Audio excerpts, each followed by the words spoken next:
목회서신 140 나와 무슨 상관이 있나이까. 포도주가 물로 변한 기적이라는 우화를 읽었습니다. 옛날 유대 마을에 촌장이 있었습니다. 마을 사람들이 모여 얼굴도 익히고 서로 친해지길 원했습니다.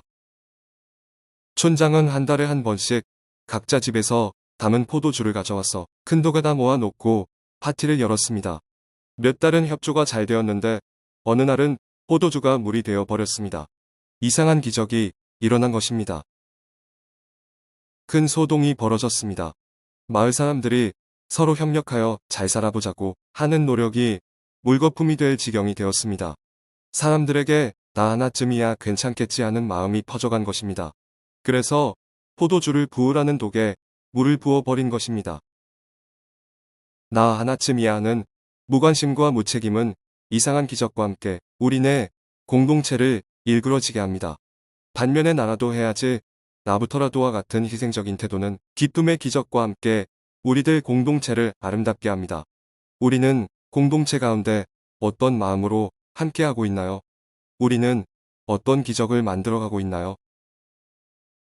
더블 블레싱의 날인 사흘째 되던 날 갈릴리 가나에 혼례가 있었습니다. 예수님의 어머니가 거기 계셨고 예수님과 제자들도 혼례의 청함을 받았습니다. 혼례 잔칫집에 포도주가 떨어졌습니다. 아마도 혼주의 형편이 그리 넉넉하지 않았던 것 같습니다. 혼주와 특별한 관계에 있었던 것으로 보이는 예수님의 어머니는 포도주가 떨어진 상황을 예수님에게 전합니다. 포도주가 떨어졌다는 이야기를 들은 예수님의 반응은 뜻밖에도 냉담했습니다. 어머니를 어머니가 아닌 여자라 칭합니다. 물론 여자여라는 표현이 존칭의 의미를 담고 있다 해도 어딘지 모르게 어색합니다.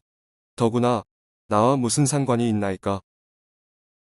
내 때가 아직 이르지 아니하였나이다라는 말은 곤궁한 처지를 알린 어머니를 무색하게 하기에 충분했습니다.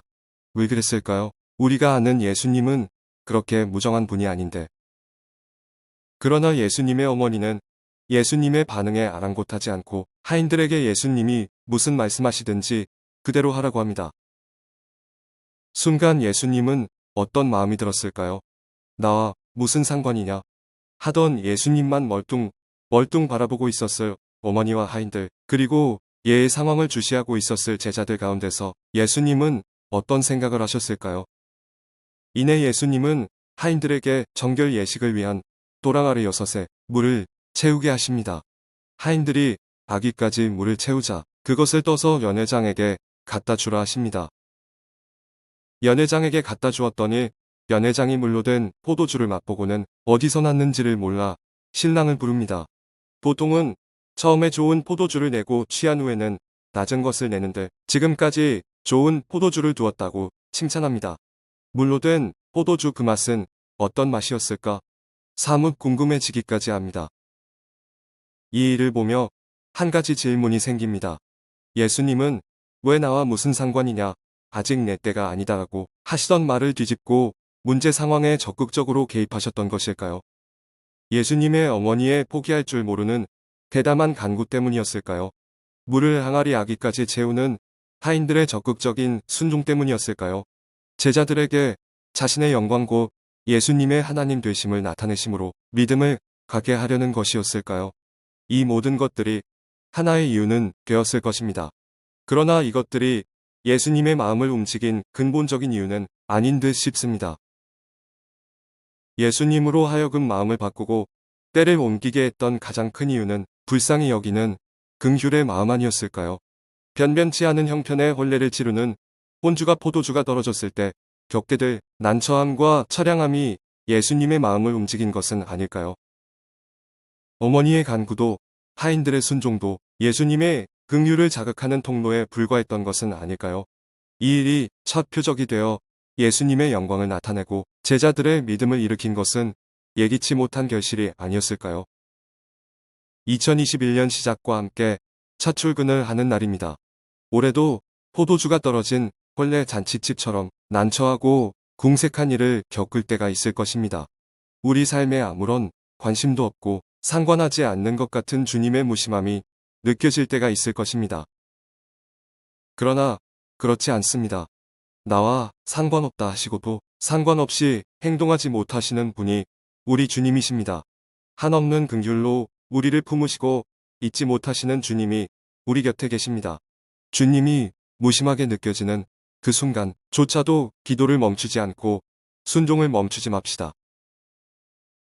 주님이 우리를 잊은 것 같은 순간에도 영광의 나타나심을 향한 기대를 포기하지 맙시다. 반드시 주님의 긍휼이 우리에게 풍성한 은혜로 다가올 것입니다. 그러므로 우리는 긍휼하심을 받고 배를 떠넘는 은혜를 얻기 위하여 은혜의 보좌 앞에 담대히 나아갈 것이니라. 사진 갈릴리 가나 혼인잔치 기념교회를 비추는 빛. 비가 추적추적 내리던 날 잠시에 가나며 갈릴리 가나를 밝게 비추고 있었습니다.